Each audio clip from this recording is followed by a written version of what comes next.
Kangpokpi district ki Saibol ki Central Force Sing louthok-tabagi mayokta Committee on Tribal Unity CoTU na KOUKHIBA PUNG ki total shutdown ngasi dagi HOUKHRE. Ngarang CoTU na thorakpa cherol amagi matung inna ngasi nungthil pung ani dagi hayeng January 3 gi ayuk pung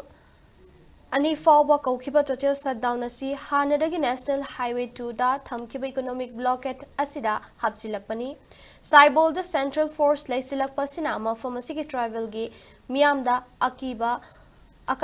pibatanatana miyamda akituzungba fahole hairi CoTU na kayarak hana santi oina wari sananaba haikiba laikrabasu